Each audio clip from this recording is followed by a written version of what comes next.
आज की वीडियो में हम रिव्यू करेंगे पैरासीटामोल टेबलेट को, जो कि पैनाडोल के ब्रांड नेम के साथ आती है और इसके अलावा भी इसके बहुत सारे ब्रांड हैं जो कि पैरासीटामोल बनाते हैं। तो इस वीडियो में हम बात करेंगे कि ये दवाई या ये टेबलेट किन किन शक्ल में आती है, इसको कैसे इस्तेमाल किया जाता है, इसके इंडिकेशन क्या हैं, इसकी डोजेज क्या है, अगर इसकी ओवरडोज हो जाए तो क्या नुकसान हो सकता है, और इसके अलावा अगर आप ये टेबलेट ले रहे हैं तो आपको किन किन बातों का ख्याल रखना चाहिए। तो वीडियो स्टार्ट करते हैं।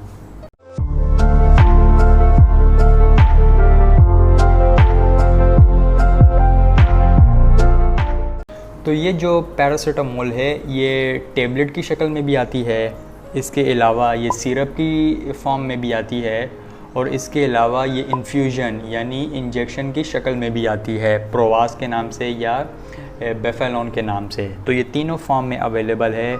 इसके अलावा ये एक बहुत ही कॉमन दवाई है, आपने हर घर में ये ज़रूर ही देखी होगी, और इसके अलावा तकरीबन हर ही इंसान को इसके बारे में कुछ न कुछ इन्फॉर्मेशन तो ज़रूर ही होती है। और इसके अलावा जो WHO ने एसेंशियल मेडिसिन की जो लिस्ट दी है उसके अंदर भी पैरासीटामोल का नाम शामिल है, यानी ये एक एसेंशियल मेडिसिन है। और इसके अलावा ये आपको किसी भी मेडिकल स्टोर से या फार्मेसी से विदाउट डॉक्टर प्रिस्क्रिप्शन आपको इजीली मिल जाएगी, यानी ये लेने के लिए आपके पास डॉक्टर का प्रिस्क्रिप्शन होना ज़रूरी नहीं है। लेकिन फिर भी मैं आपको कहूँगा कि अगर आपको इमरजेंसी हो गई, ये किसी इमरजेंसी की सूरत में अगर आप ये इस्तेमाल कर रहे हैं फिर तो ठीक है, लेकिन अगर आप इसका रेगुलर यूज़ करते हैं तो फिर आपको डॉक्टर से ज़रूर मशवरा कर लेना चाहिए।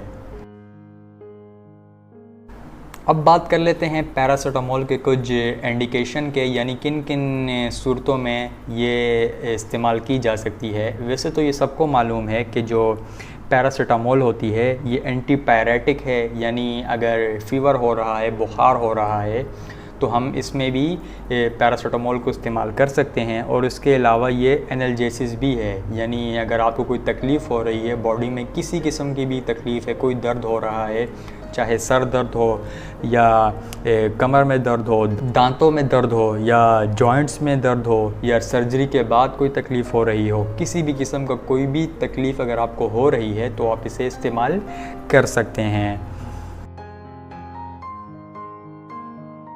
अब बात कर लेते हैं कि ये जो मेडिसिन है ये काम कैसे करती है। मैंने अक्सर देखा है लोग सवाल पूछ रहे होते हैं कि मेडिसिन को कैसे पता चलता है कि हमारी बॉडी में कहाँ पेन हो रहा है, कहाँ दर्द हो रहा है।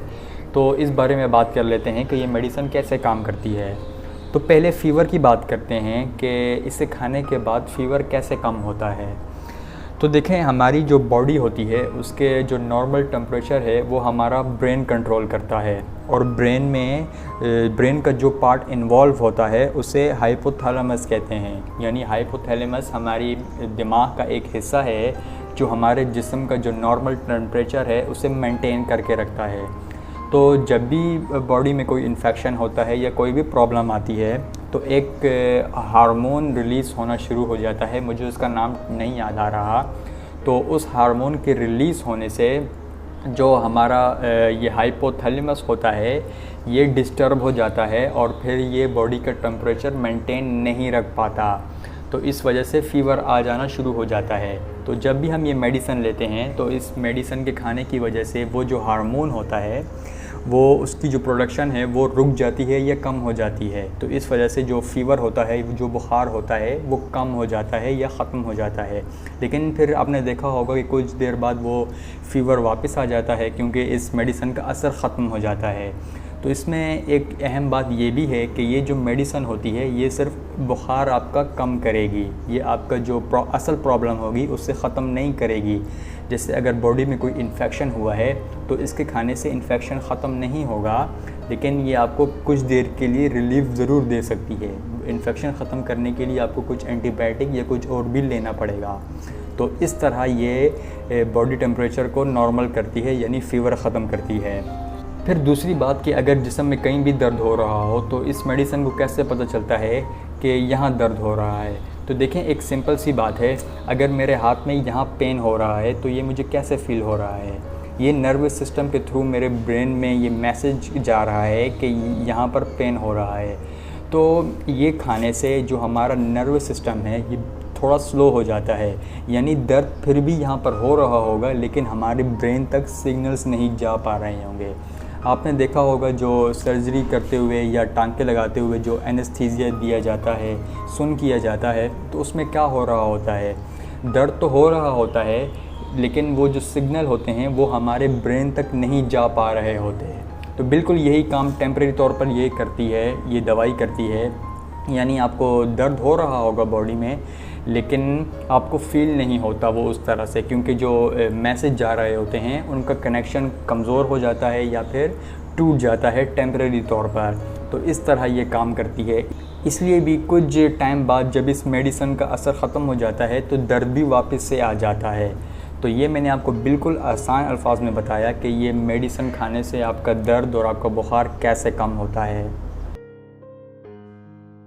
अगर हम पैरासीटामोल के साइड इफ़ेक्ट्स की बात करें तो इसके कुछ ख़ास साइड इफ़ेक्ट्स नहीं होते अगर आप इसको अच्छे तरीके से इस्तेमाल करते हैं, यानी आप ओवरडोज़ नहीं लेते, इसे बहुत लंबे अरसे से इस्तेमाल नहीं कर रहे हैं, तो इसके कुछ ख़ास साइड इफ़ेक्ट्स आपको देखने को नहीं मिलेंगे। लेकिन फिर भी बहुत ही कम लोगों में पैरासीटामोल के खाने की वजह से नोज़िया वॉमिटिंग की शिकायत आपको देखने को मिल सकती है।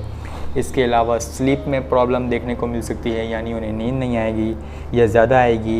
या इसके अलावा जो लोग बहुत ज़्यादा इस्तेमाल करते हैं, लंबे अरसे से इस्तेमाल कर रहे हैं या ओवरडोज़ लेते हैं, उनके अंदर फिर लीवर की प्रॉब्लम देखने को मिल सकती है या उनकी किडनी में भी प्रॉब्लम देखने को मिल सकती है।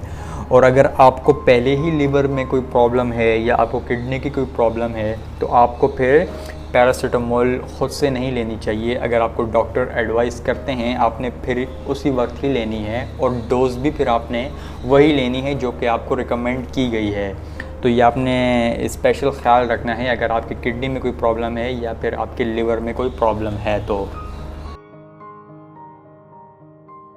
फिर लास्ट में अगर हम बात करें तो जो पैरासीटामोल होती है इससे जो ख़वातीन हैं इसे प्रेगनेंसी में भी इस्तेमाल कर सकती हैं। ये उन कुछ मेडिसिन में से है जिसे प्रेगनेंसी में इस्तेमाल करने से कोई प्रॉब्लम नहीं आती है। और इसी तरह जो ख़वातीन दूध पिलाती हैं वो ख़वातीन भी इसे इस्तेमाल कर सकती हैं। लेकिन अगेन अगर इमरजेंसी पड़ रही है तो तब आप इसे इस्तेमाल कर सकते हैं। लेकिन अगर आप इसे रेगुलर यूज़ कर रहे हैं तो फिर आपको डॉक्टर के पास ज़रूर जाना चाहिए। तो ये कुछ रिव्यू था, कुछ इन्फॉर्मेशन थी पैरासीटामोल टेबलेट के बारे में। उम्मीद करता हूँ आपने इससे कुछ ना कुछ ज़रूर सीखा होगा। वीडियो को कैसी लगी कमेंट्स में ज़रूर बताइएगा। और अगर आपका कोई भी सवाल हो या आप किसी और मेडिसिन पे या किसी और मेडिकल इन्फॉर्मेशन चाहते हों किसी भी टॉपिक पर, तो आप नीचे कमेंट्स पर लिख सकते हैं। वीडियो देखने का बहुत शुक्रिया।